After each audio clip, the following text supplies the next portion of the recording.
अल्हम्दुलिल्लाहि रब्बिल आलमीन वल आक़िबतु लिल मुत्तक़ीन वस्सलातु वस्सलामु अला सय्यिदिल अंबिया'i वल मुरसलीन व अला आलिहि व अस्हाबिहि व औलिया'i उम्मतिहि अजमईन। अम्मा बाद फ़अऊज़ु बिल्लाहि मिनश शैतानिर रजीम। बिस्मिल्लाहिर रहमानिर रहीम।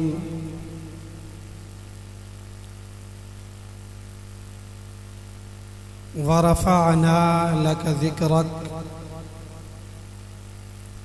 सदक़ल्लाहु मौलानल अज़ीम। क़ाल अल्लाहु तबारक व तआला फ़ी शान हबीबिही फ़िल क़ुरआनिल मजीद वल फ़ुरक़ानिल हमीद। इन्नल्लाह व मलाइकतहु युसल्लूना अलन नबिय्य या अय्युहल्लज़ीना आमनू सल्लू अलैहि व सल्लिमू तस्लीमा। अल्लाहुम्मा सल्लि अला सय्यिदिना व मौलाना मुहम्मदिन व अला आलि सय्यिदिना व मौलाना मुहम्मदिन व बारिक व सल्लिम व सल्लि अलैहि। अस्सलातु वस्सलामु अलैका या सय्यिदी या रसूल अल्लाह। अस्सलातु वस्सलामु अलैका या महबूब रब्बिल आलमीन। अस्सलातु वस्सलामु अलैका या जद्दल हसन वल हुसैन व अला आलिका व अस्हाबिका या नबी अर्रहमा। मौला यसल्लि वसल्लिम दाइमन अबदा अला हबीबिका खैरिल खल्क़ि कुल्लिहिम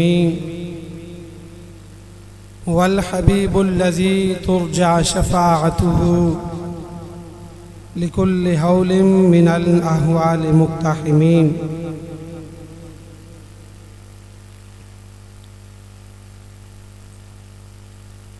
खलीलुल्लाह ने जिसके लिए हक से दुआएं की, खलीलुल्लाह ने जिसके लिए हक से दुआएं की, ज़बीहुल्लाह ने वक्त ज़िब्ह जिसकी इल्तिजाएं की, जो बनकर रोशनी फिर दीदाए याकूब में आया, जो बनकर रोशनी फिर दीदाए याकूब में आया, जिसे यूसुफ ने अपने हुस्न के नए रंग में पाया। कलीमुल्लाह का दिल रोशन हुआ जिस ज़ूफ़िशानी से, वो जिसकी आरज़ू भड़की जवाबे लन तरानी से, वो जिसके नाम से दाऊद ने नग़मा सराई की,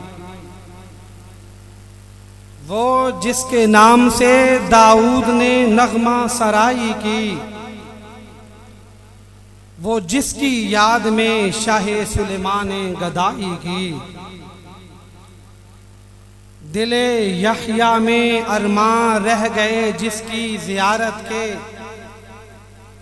दिले यहया में अरमां रह गए जिसकी ज़ियारत के, लबे ईसा पे आए वाज जिसकी शाने रहमत के। वो दिन आया कि पूरे हो गए तौरात के वादे, वो दिन आया कि पूरे हो गए तौरात के वादे। खुदा ने आज ईफा कर दिए हर बात के वादे।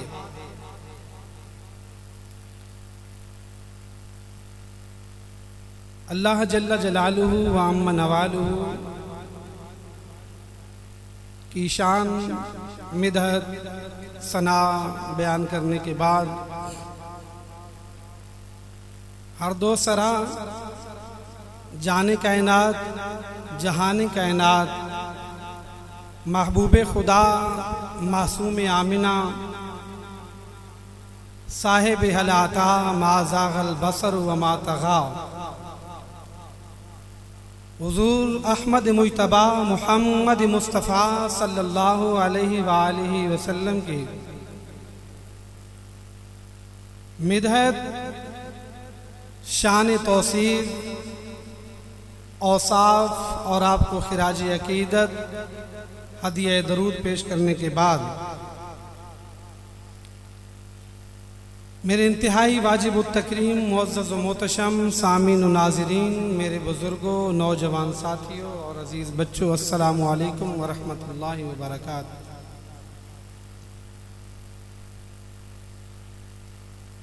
खालिक़ लम यज़ल का बेपनाह लुत्फ़ व करम और एहसान अज़ीम कि जिस ज़ात वाहदा ने इज्तिमाई शक्ल में हमें अपने घर में इकट्ठा करके अपना और अपने प्यारे हबीब सल्लल्लाहु अलैहि वालिहि वसल्लम का ज़िक्र बुलंद करने की तौफ़ीक़ ख़ास मरहमत फरमाई और यकीनन ये उस ज़ात इज़्ज़ती की तौफ़ीक़ ख़ास है कि हम मिल बैठ के चंद घड़ियाँ दुनियावी बातों से दूर, दुनियावी मशगलों से हटकर, दुनियावी कामों काज की मसरूफियत से बेनियाज होकर खुदाए वहदहू ला शरीक और उसके लारैब बेऐब हबीब जनाब मुहम्मद मुस्तफ़ा सल्लल्लाहु अलैहि वालिहि वसल्लम का ज़िक्र खैर व अरफ़ा करने के लिए इकट्ठे होते हैं। अल्लाह रब्बुल आलमीन अपनी बारगाह बुलंद में हमारा ये मिल बैठना टूटे फूटे अल्फाज में, लड़खड़ाती ज़ुबानों के साथ, इन हिंदाम जिस्मों के साथ अपना और अपने हबीब का जिक्र करना अपनी बारगाह में कबूल फरमाए और मज़ीद इस पे इस्तिकाम रहने की तौफ़ीक़ ख़ास अता फरमाई रखे। इमरजेंसी में मुझे कॉल आई और उनकी गाड़ी ख़राब हो गई, रास्ते में हैं, क्या पता दौरान जुमा पहुँच जाएँ। तो बहरकफ जब तक नहीं आते तो आप लोगों ने मुझे तो बर्दाश्त करना है। जो कुछ मेरे से हो सका, कुछ आपको सुना सका, कोई बात आपके ज़हन में बैठ गई, कुछ भूल भुला गया तो अल्लाह रब्बुल इज़्ज़त उसे माफ़ फरमाएगा, वरना इंसान की तो क्या वक़्त, क्या इंसान की हैसियत। अल्लाह की ज़ात की जब बात आए ना, जब उस ज़ात की बात आए तो उसकी ज़ात के बारे में बोलने में, बयान करने में, कुछ कहने में इंसान को इतना खौफ या झिझक या डर नहीं लगता या अपने आप को लड़खड़ाता नहीं समझता, जितना बेबस और आजिज़ उसके हबीब मुकर्रम हुजूर नबी दो जहां सल्लल्लाहु अलैहि वसल्लम की ज़ात पर बात करने में इंसान को मोहतात अंदाज में रहना। क्यों कि हमारी वो हिम्मत, हैसियत, ताकत, जुर्रत, जसारत नहीं कि हम उस ज़ात की बात करें, उस ज़ात की शान, सिफात, औसाफ बयान करें कि जिसके बारे में अल्लाह रब्बुल इज़्ज़त ने खुद फरमाया कि ऐ हबीब वरफ़अना लका ज़िक्रा, कि हम वो हैं कि जिसने तेरा जिक्र बुलंदो बाला कर दिया, और इसमें कोई शक नहीं, कोई बईद नहीं है। मैंने अशार पढ़े हैं, हफीज जलंधरी में आपने शाहनामा इस्लाम में लिखे हैं, आपने अंबिया का, नबियों का जिक्र सुना। या अलैहिस्सलाम के अरमान रहे कि मैं उनको देखूं। ईसा अलैहिस्सलाम अपने वाज़ो नसीहत में, अपनी तबलीग में अपने हवारियों को, अपनी उम्मत को करीम दो जहां सल्लल्लाहु अलैहि वसल्लम की बशारत देते आए। हजरत याकूब अलैहिस्सलातु वस्सलाम की बिनाई गई तो करीम आका अलैहिस्सलातु वस्सलाम का नूर मुबारक उनकी आंखों में फिर वो रोशनी लेके आया जिसे हजरत यूसुफ अलैहिस्सलातु वस्सलाम को वो हुस्न और वो खूबसूरती अता की। इसलिए हमारी वो हैसियत नहीं है कि हम हुजूर नबी रहमत सल्लल्लाहु अलैहि वसल्लम की शान, अज़मत व रिफ़ाअत, बुलंदी उनके बारे में कहें कि हमने बहुत कुछ बयान कर लिया, लेकिन कुछ भी करें तो वो कम है। सादी शिराज़ी रहमतुल्लाह ताला अलैह कहते हैं, नात लिखी ना हुजूर नबी अकरम सल्लल्लाहु अलैहि वसल्लम की। वैसे ना मैं सुनता रहता हूँ उस्ताद मोहतरम आपको ठीक ही बार बार कहते हैं कि कहीं सुभान अल्लाह, कहीं माशाअल्लाह, कहीं अल्लाह अकबर। ये इतनी रबीउल अव्वल का महीना है, मैंने दुरूद शरीफ की आयत पढ़ी, आप लोगों में से चीदा किसी लोगों की बंदों की आवाज़ आई मुझे दुरूद शरीफ पढ़ने की, वरना किसी ने दुरूद शरीफ जो है ना वो खुश होकर नहीं पढ़ा, लेकिन बुलंद पढ़ना चाहिए। सादी शिराज़ी रहमतुल्लाह ताला अलैह आपने बोले का बालगल उला बिकमालिही कशफत दुजा बिजमालिही हसनत जमीउ हिसालिही। ये 3 रुबाई के 3 शेर लिखे ना, 3 मिसरे। चुप हो गए, 6 माह गुजर गए, अगला मिसरा नहीं बन पा रहा। सोचते क्या बनाऊं, चौथा मिसरा कौन सा बनाऊं, सोच सोच के कोई ना आया। 6 माह गुजरे। आका करीम सल्लल्लाहु अलैहि वसल्लम की जात, आपकी जात पर सादी ने दुरूद पढ़ा, सो गए। रात ख्वाब में हजरत मोहम्मद मुस्तफ़ा अहमद मुजतबा सल्लल्लाहु अलैहि वसल्लम तशरीफ लाए और फरमाया, सादी परेशान ना हो, तेरा चौथा मिसरा तेरे शेर का, उस रुबाई का मैं मुकम्मल कर देता हूं, पहले 3 तू पढ़। सादी ने तीनों पढ़े। बलगल उला बिकमालिही कशफत तुजा बिजमालिही हसनत जमीउ हिसालिही। चुप हो गए। करीम आका सल्लल्लाहु अलैहि वसल्लम ने फरमाया, सादी देख वजन भी मिलता है कि नहीं, पढ़ सल्लू अलैहि व आलिही। तो हम दुरूद पढ़ने से कतराते, पता नहीं कि दुरूद पढ़ेंगे तो बाहर निकलेंगे, मस्जिद के बाहर कोई फतवा लगा देगा, कोई हमारी गुट्टी से पकड़ के कहेगा ये क्या किया तूने। और नहीं भाई, आप बिल्कुल खौफ ना खाएं, दुरूद गज वज के पढ़ा करें और जो आता है वो पढ़ा करें। जरूरी नहीं है कि कोई खास कर ले, जो भी आता है वो दुरूद पढ़ा करें। और ये दुरूद पढ़ने का सदका ही है कि आज आप और मैं यहां पे जिक्र हबीब करने के लिए इकट्ठे बैठे हैं, वरना यकीन जाने हमारी औकात, हमारी हैसियत नहीं है कि हम करीम आका सल्लल्लाहु अलैहि वसल्लम का जिक्र कर सके। आज ये सफेद पोशाक, सफेद लिबासी और मिल के बैठना मस्जिद में, अल्लाह का जिक्र करना, और फिर अल्लाह ने जो इज्जतें दे रखी हैं, जिन इज्जतों से नवाजा है, जो इकराम है मुआशरे में, जो मोहल्ले में लोग अदब से आपका नाम पुकारते हैं, लोगों के सामने आपकी बड़ाइयां बयान करते हैं, इसमें आपका मेरा कोई किरदार नहीं है, आपकी और मेरी इसमें कोई चढ़तल या आकड़ नहीं है। ये सारे का सारा फैजान हुजूर नबी रहमत सल्लल्लाहु अलैहि वसल्लम का ही है। हम औसाफ बयान करें, तारीफ और तौसीफ बयान करें, जितना कुछ मर्जी करते रहें, लेकिन करना तो चाहिए ना, ताकि उस बारगाहे बेकस पनाह में हमारी हाजिरी तो होती रहे ना।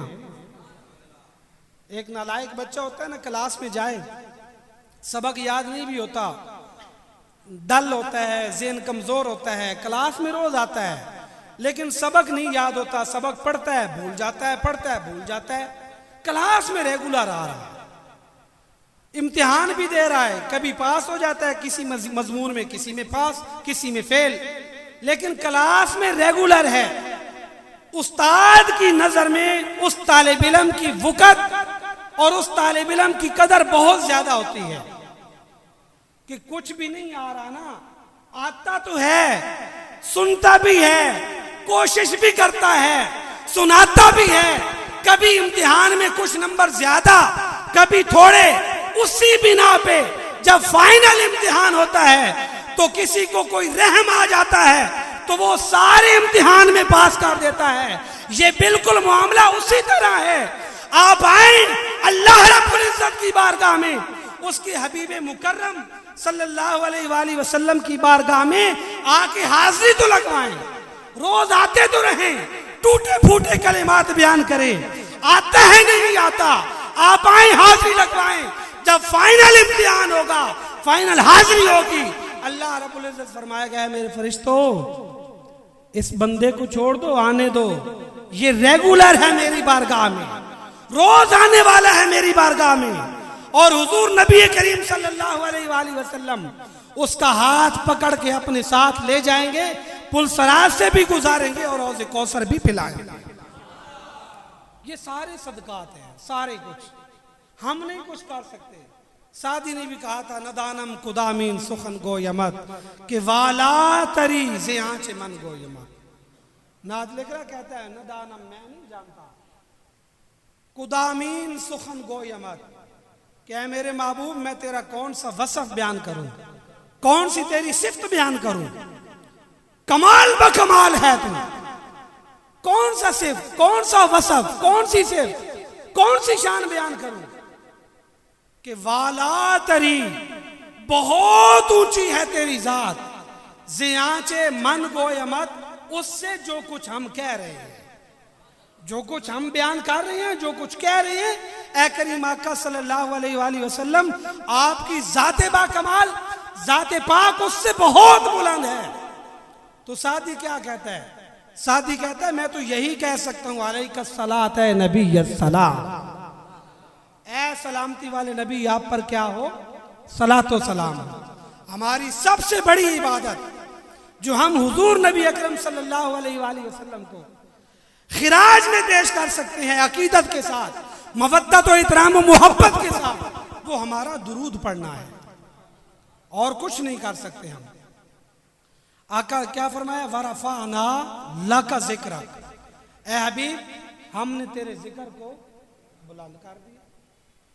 जब जिक्र को बुलंद किया तो फिर कैसे बुलंद किया, क्या अपने फरिश्तों से, अपने इस इंसानी मखलूक से, जिन्नों से, शजरो हजर से, हैवानातों नबातात से कैसे बुलंद किया जिक्र? तो अल्लाह रब्बुल इज्जत मुफस्सिरीन इकराम फरमाते हैं, हाफिज इब्ने कसीर आप लिखते हैं कि फरमाया कि ये जिक्र मैंने बुलंद किया कि इस दुनिया की कोई भी मखलूक जब तक रहेगी तो मेरा जिक्र रहेगा, जब इस दुनिया की सारी मखलूकात खत्म हो जाएंगी तब भी मेरे नबी का जिक्र खत्म नहीं होगा। वजह क्यों? सब कुछ फना हो जाएगा, खत्म हो जाएगा, कोई मखलूक बाकी नहीं बचेगी, तो फिर जिक्र कैसे बाकी रहेगा? हमारे जिक्र की मोहताज वो जात नहीं है। फरमाया जिक्र बाकी रहेगा कि क्यों?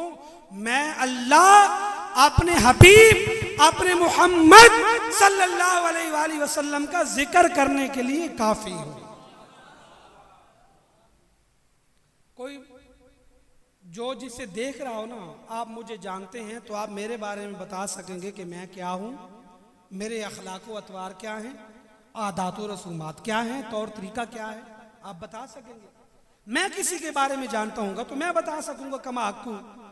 अगर बढ़ाई है, उसने ये मिंबर बनाया है तो वो बताएगा इस मिंबर के अंदर कितनी पायदारी है, लकड़ी किस किस्म की है, आला है, दरमियानी है या नॉर्मल है, वो बता सकेगा। अगर किसी ने ये माइक बनाया, वो इसकी क्वालिटीज, इसकी जो जो सिफात हैं, जो जो इसके तरीके हैं, वो बता सकेगा, उसके अलावा कोई नहीं बताएगा। तो हुजूर नबी करीम सल्लल्लाहु अलैहि वसल्लम आपकी जात मुबारक की सही और कमा हक्कू जो तारीफ और शान बयान करने के लायक है, कर सकता है, वो अल्लाह की जात है। कमा हक्कू जानने वाली जात अल्लाह रब्बुल इज्जत की जात है, जो अपने प्यारे मीठे दुलारे हबीब सल्लल्लाहु अलैहि वसल्लम की तारीफ और तौसीफ बयान कर सकता है। आपकी और मेरी ये हिम्मत नहीं है। हमें तौफीक दी जाती है, हमें ये नवाजा जाता है, इतना सारा तौफीक दी जाती है कि बंदे मैंने तुझे तौफीक दी है, चाहे किसी को सुन के उससे असर ले ले, किसी को देख के उससे असर ले ले, किसी को बोलते देख के उसका असर ले ले, चलते देख के असर ले ले। जब जब मैं तुझे तौफीक देता हूं, मेरे हबीब की तारीफ और शान बयान करना तेरा काम है, इज्जतों से नवाजना में रब का काम है। इज्जतों से नवाजना मैं रब का काम है, और तारीफ या कुछ टूटे फूटे जुमले कहना वो तेरा काम है।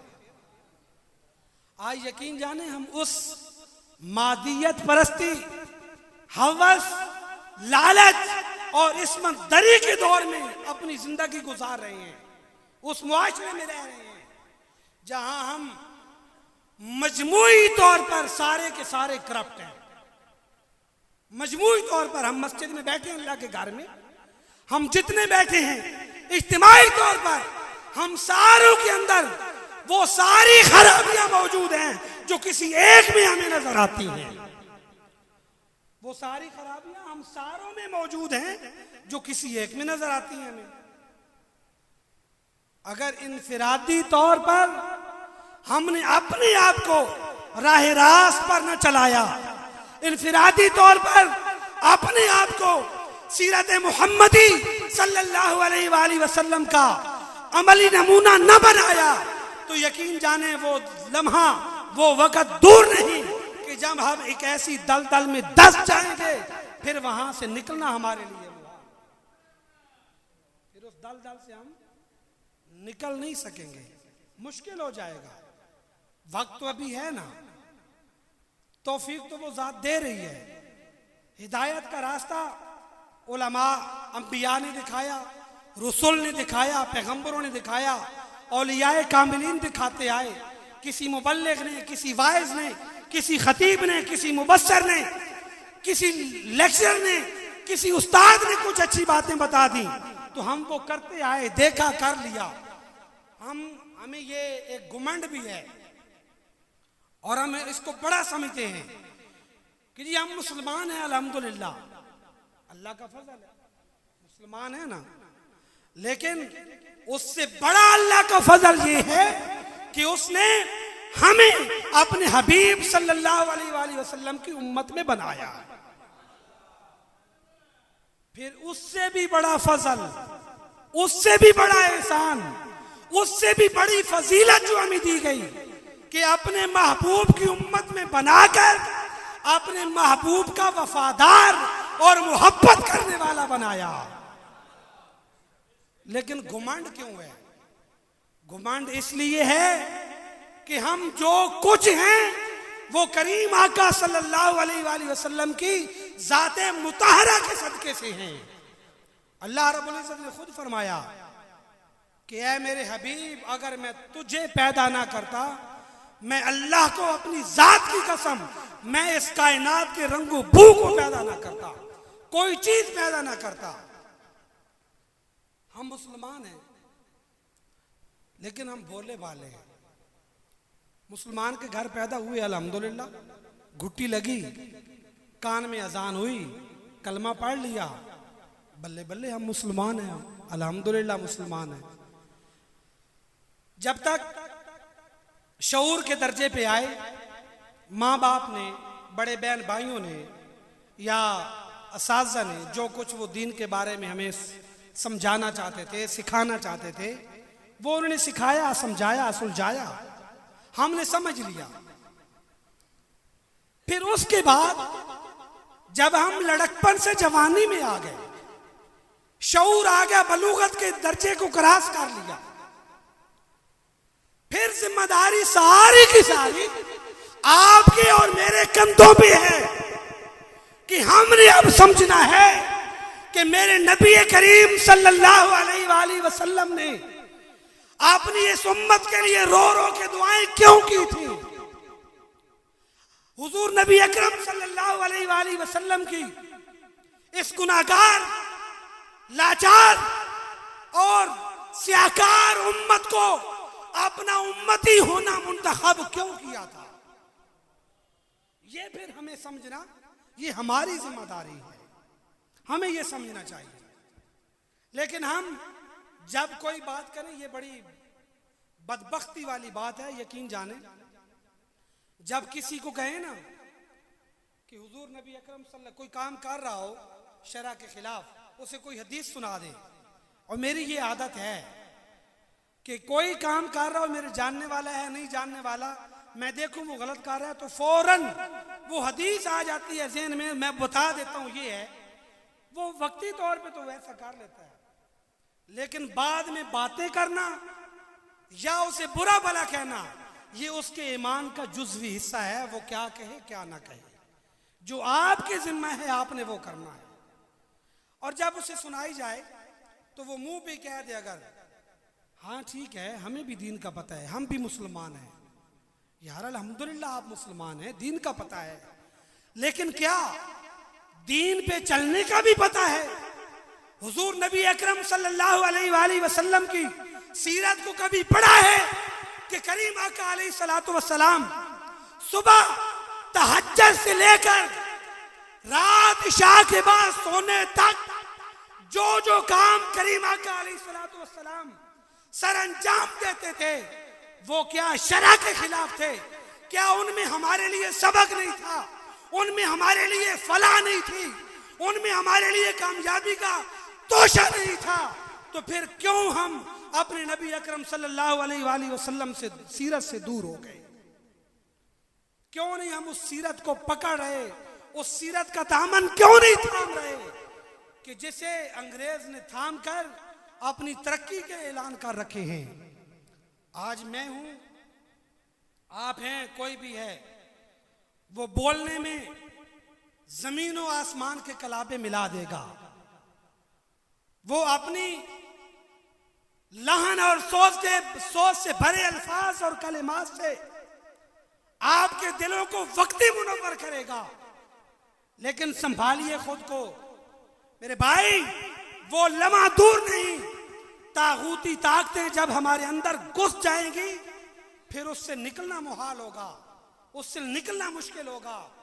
तो बेहतरीन और एक ही जरिया ये है कि अपने प्यारे मोहम्मद सल्लल्लाहु अलैहि वसल्लम की सीरत को पकड़ ले, उसकी सीरत को थाम ले, उस पे कारबंद हो जाए।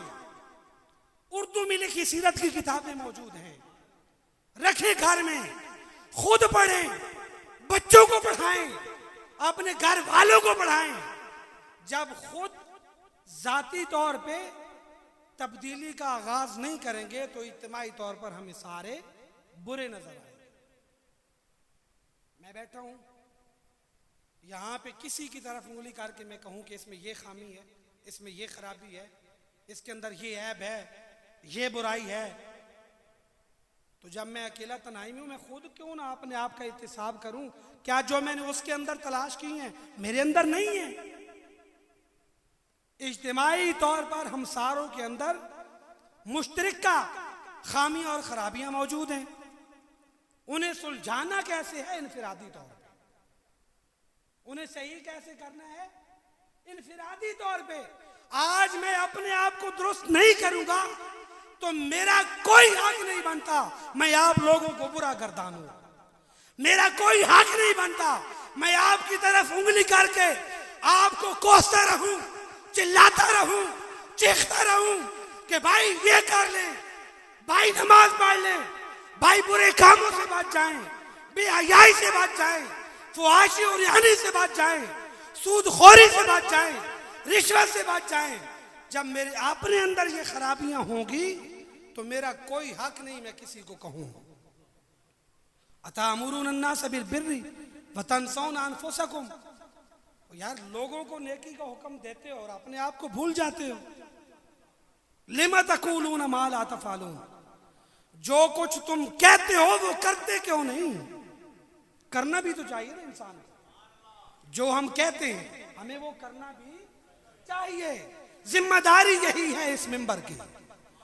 इस मिंबर से आपने जो कुछ कहना है उसे करके दिखाएं, रोल मॉडल बने, ताकि आपको सुनने वाला, आपको समझने वाला, आपसे मिलने वाला, आपके साथ चलने वाला, उठने बैठने वाला, आपके साथ खाने वाला, वो आपकी तरह हो जाए तो मुआशरा फिर सुधर जाएगा। यही रब ने फरमाया वरफ़अना लका ज़िक्रक, क्या हबीब मैंने तेरे जिक्र को बुलंद कर दिया। उस जात ने तो कर दिया बुलंद, लेकिन हुजूर नबी रहमत सल्लल्लाहु अलैहि वसल्लम के साथ हमारी वफाशियारी कितनी सारी है, हम कितने सारे वफादार हैं। हमने क्या कुछ किया करीम आका अलैहिस्सलातु वस्सलाम के लिए।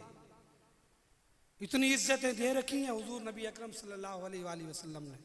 और ये कोई यकीन जाने घुमंड न करे, ये अकेले में बैठ के घर के कोने में, मस्जिद के नुक्कर में, जहां कहीं भी अकेले में बैठ के सोचिएगा कि आज मुझे कोई मलिक साहिब कह कर पुकारता है, चौधरी साहिब कह के पुकारता है, जुल्करनैन साहिब कह के पुकारता है, उस्ताद साहब करके पुकारता है, तो इसमें आपका और मेरा कोई कमाल नहीं है। हमसे कितने अच्छे लोग मौजूद हैं, हमसे कितने पढ़े लिखे सुलझे हुए लोग मौजूद हैं, लेकिन उन्हें कोई नहीं जानता, उन्हें कोई नहीं पहचानता। आपकी पहचान अगर इस दुनिया में दी है तो वो हुजूर नबी रहमत सल्लल्लाहु अलैहि वसल्लम की जात पाक है। अगर इतनी इज्जत मिली तो हमारे जिम्मे भी तो कुछ है ना, हमें भी तो कुछ करना चाहिए या नहीं करना चाहिए? करना चाहिए। हुजूर नबी अकरम सल्लल्लाहु अलैहि वसल्लम की सीरत को अपनाएं। आका अलैहिस्सलातु वस्सलाम की जाते गिरामी, जाते पाक, जाते मुकद्दस पे दुरूद शरीफ पढ़ना अपना वतीरा बना लें, अपना शियार बना लें। वो नहीं है कि तस्बीह हाथ में रखेंगे तो लोग कहेंगे कि अल्लाह ने नेमतें तो बहुत ज्यादा दी हैं लेकिन तू गिन गिन के पढ़ रहा है। लेकिन उस तस्बीह का फायदा ये होगा, हाथ में रखेंगे, आहिस्ता आहिस्ता आपको आदत बन जाएगी, वो आदत आपकी जुबान उसे पुख्ता कर लेगी, फिर उठते बैठते चलते फिरते सोते जागते सल्लू अलैहि व आलिहि की सदाएं आना शुरू हो जाएगी। हमारे इलाके में शमीर वाला चावे वाले के साथ है, कोट चौगत्ता के साथ, वहाँ के एक बाबा साहब थे हाफिज कुरान, और उन्हें मंजल पढ़ने का इतना शौक था और पक्के हाफिज थे। उन्होंने अपनी ज़िंदगी में जब तक हमें याद था, फौत हो गए पीछे, उन्होंने 52 दफ़ा कुरान करीम को नमाज तरावी में सुनाया है।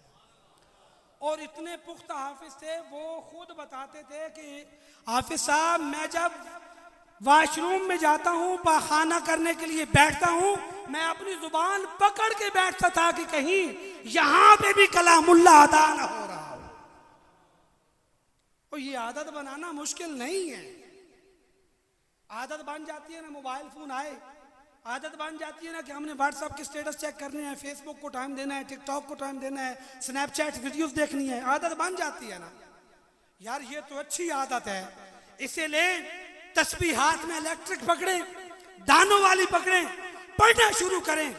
याद हो कि ये मेरी तस्बीह है, मैंने पढ़नी है, दिन में 1 मरतबा पढ़ ले, 2 मरतबा पढ़ लें, टाइम मिले, आपकी आदत बन जाएगी।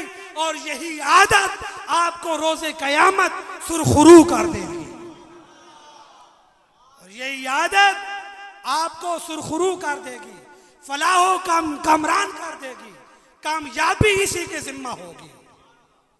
लेकिन नहीं करेंगे तो बुरे तो काम कर ही रहे हैं, बुरे काम तो फिर कहते क्या है इसके ऊपर, वो गफूर और रहीम जात है, माफ कर देगी, कोई शक नहीं, इसमें कोई शक नहीं कि वो माफ करने वाली जात है। क्योंकि हुजूर नबी अकरम सल्लल्लाहु अलैहि वसल्लम ने फरमाया आना मुहम्मदुन व आना अहमदुन मैं मोहम्मद हूं और मैं अहमद हूं। और हज़रत मूसा रज़ी अल्लाह हज़रत मूसा अलैहिस्सलाम जब आपने अपने बेटे हज़रत शीस अलैहिस्सलाम को खलीफा बनाया ना, तो अपने बेटे शीस अलैहिस्सलाम को ये फरमाया कि ऐ मेरे शीस बेटे, खलीफा बन रहा है, लेकिन जब जब अल्लाह का जिक्र करेगा, उसके हबीब का जिक्र करेगा तो फलाह मिलेगी, क्योंकि मेरी बिगड़ती भी वहीं से संवरी है। फरमाया जब जब अल्लाह का जिक्र करेगा तो उसके हबीब का जिक्र जरूर करना, क्योंकि मेरी बिगड़ी भी वहीं से संवरी है, मेरी बेड़ी भी वहीं से पार हुई है। तो इसलिए अल्लाह का जिक्र करना कमाल, लेकिन उसके हबीब का जिक्र करना बहुत वरा और वरा है। ये स्पीकर, ये डाइसेस, ये कैमरे, ये बैठने की जगह अल्लाह के घर के अलावा ये किसी चीज की, इन जिक्रों की मोहताज नहीं है। जिक्र करना हो ना तो जहां पे दो चार साथी मिले वहां पे हुजूर की एक हदीस सुना दे, वो ही जिक्र हो जाएगा, वही आका सल्लल्लाहु अलैहि वसल्लम की तारीफ और मिदत हो जाएगी। एक औरत आका अलैहिस्सलाम के ज़माने में, जो हमारे अंदर ये रस्म बहुत ज़्यादा चल निकली है, सुनिए। उसने क्या किया कि औलाद नहीं हो रही थी, बुखारी शरीफ की हदीस है, औलाद नहीं हो रही थी, मन्नत मानी कि मेरी औलाद हो जाए, अल्लाह मेरे मुझे बेटा दे तो मैं अपने बेटे का पाखाना खाऊंगी। मन्नत मानी, क्या किया, मुझे औलाद दे अल्लाह ताला तो मैं क्या करूंगी, अपने बेटे का पाखाना खाऊंगी। अल्लाह ताला ने औलाद नरीना से नवाज दिया। अब परेशान है कि मैं क्या करूं। सारे सवालों के जवाब कहां मिलते हैं? किसी भी मुश्किल से मुश्किल उकदे का हल कमली वाले के दर से मिलता है। गई आका अलैहिस्सलाम अपने यारों के साथ, सहाबा किराम के साथ महफिल सजा के बैठे हैं, औरत खड़ी हो गई।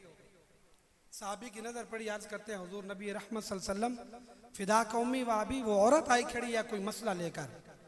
आका सल्लल्लाहु अलैहि वसल्लम फरमाया दरियाफ्त करें। पूछा, कहा मुझे आपसे काम नहीं, मुझे मोहम्मद अरबी से काम है।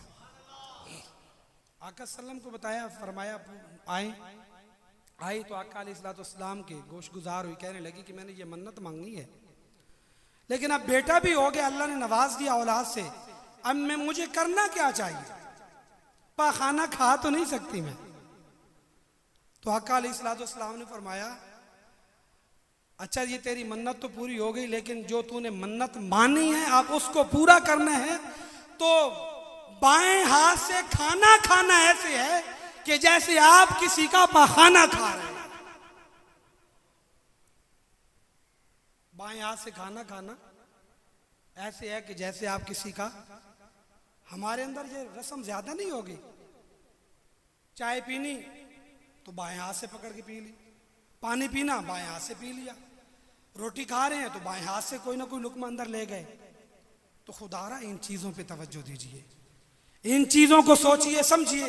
यही तो सीरत है कि आपने सोना कैसे है, उठना कैसे है, आपने खाना कैसे है, पीना कैसे है, आपने चलना कैसे है, बैठना कैसे है, आपने गुफ्तगू करनी है तो कैसे करनी है, आपने लोगों के साथ लेन देन करना है तो कैसे करना है। यही तो सीरत है, और क्या सीरत है।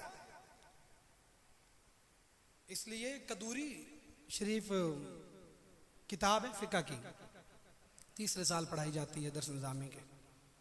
उसके मुकदमे में साहिब कदूरी लिखते हैं कि ये जो इबादात के मामलात हैं ना, इबादात, अल्लाह की नमाज पढ़ना, जिक्र करना, सदका व खैरात करना, ज़कात देना, हज करना, ठीक है, बाकी रोज़ा रखना, ये इबादात के मामलात दीन में सिर्फ 30% हैं, 30% हैं, 30%। कितने हैं? और बाकी जो मामलात हैं वो 70% है। वो कितने हैं? आज हमारे इम्तिहान में पास होने की रेशो क्या है? किसी भी इम्तिहान में कामयाब होना है, रेशो क्या है, पास मार्किंग क्या है? 33% है। तो सिर्फ इबादात पे लगे रहे हम, 30% लेके कामयाब नहीं होंगे जब तक 70 वाली साइड पे नहीं जाएंगे। वो मामलात मेरे हुजूर नबी करीम रऊफुर रहीम आका इनामदार मदनी ताजदार मोहम्मद मुस्तफ़ा सल्लल्लाहु अलैहि वसल्लम ने बताए हैं। वो मामलात लोगों के साथ लेन देन करना है तो कैसे करना है, तिजारत करनी है तो कैसे करनी है, लोगों के साथ उठना बैठना है तो कैसे बैठना है, सोना है, उठना है, जागना है, खाना पीना है तो कैसे करना है। ये सारे मामलात हमें हुजूर नबी अकरम सल्लल्लाहु अलैहि वसल्लम की सीरत मुतहरा में मिलते हैं। इबादत मामलात इकट्ठे होंगे, पैरेलल चलेंगे, अल्लाह की मानेंगे, अल्लाह के हबीब की भी मानेंगे, तब जाके कामयाब होंगे, वरना कामयाबी कोई नहीं। अल्लाह ने भी जलसे जुलूस किए हैं। हज़रत जिब्रील अमीन को कहा कि जिब्रील मेरे मानने वालों को, मेरी मखलूकात में सारों को ले, आज मैंने अपनी तौहीद का, वादानियत का जलसा करना है, प्रचार करना है। मैंने लोगों को बताना है कि मैं एक अल्लाह हूँ, मेरे अलावा कोई नहीं है। वहां पे कुफार, मुशरिक, मुस्लिम सारे इकट्ठे हो गए, सारी मखलूकात आ गई। अल्लाह ने फरमाया है मैंने सारों को बुलाया इसलिए कि मैं आपको बताना चाहता हूं कि मैं अल्लाह हूं, मैं वाहिद हूं, मैं अकेला हूं। इस कायनात को, आपको सारों को बनाने वाला मैं हूं, मेरे अलावा कोई बनाने वाला नहीं है। लिहाजा परस्तिश के लायक भी मैं हूं, इबादत के लायक मैं हूं। मेरे अलावा किसी के सामने गिड़गिड़ाना नहीं, इल्तिजा नहीं करनी, कोई किसी किस्म की ख्वाहिश, तमन्ना, आरज़ू नहीं करनी। मैं अल्लाह वहदहू ला शरीक हूं। जलसा खत्म। कुछ देर बाद जिब्रील अमीन को कहा जिब्रील अब एक और जलसा करना है। अल्लाह जी पहले तो किया है, नहीं फरमाया वो मेरा था, अब मैंने और करना है। अब उसमें सिर्फ उन मखसूस लोगों को बुला के ला जो पहले जलसे में थे, जिन्होंने मुझे अल्लाह मान लिया, जिन्होंने मुझे अल्लाह मान लिया, उनको बुला के लिया। उसमें रसूल, अंबिया, पैगंबर, वली, कामिलीन, सालिहीन, सिद्दीकीन, शुहदा जो भी थे, जो अल्लाह को मानने वाले थे, उनको इकट्ठा किया। अर्ज की जिब्रील अमीन ने मालिक करीम लोग आगे हैं, जलसा करें। कौन सा जलसा करना? अल्लाह ने फरमाया पहले मैंने अपनी तौहीद बयान की, सारों को बुलाया, जिसमें पाक नापाक, चरिंद परिंद, हैवानात व नबातात सारे थे। अब मैंने मखसूस तबके को, मखसूस लोगों को बुलाया जो सिर्फ मुझे मानते हैं, और उन्हें मैं बताना चाहता हूं कि आज ये मैं जलसा अपने हबीब सल्लल्लाहु अलैहि वसल्लम की रिसालत के प्रचार कर रहा हूं। जिसने मुझे मानना है उसके लिए जरूरी है कि मेरे हबीब को भी माने, उसके लिए जरूरी है मेरे हबीब की भी माने। जिसने मेरी इत्तिबा करनी है उसके लिए जरूरी है मेरे हबीब की भी इत्तिबा करे। उसके लिए जरूरी है जिसने मेरी मान के अहकामात संभालने हैं, उसके लिए जरूरी है मेरे हबीब के फरामीन पर भी चल के दिखाए।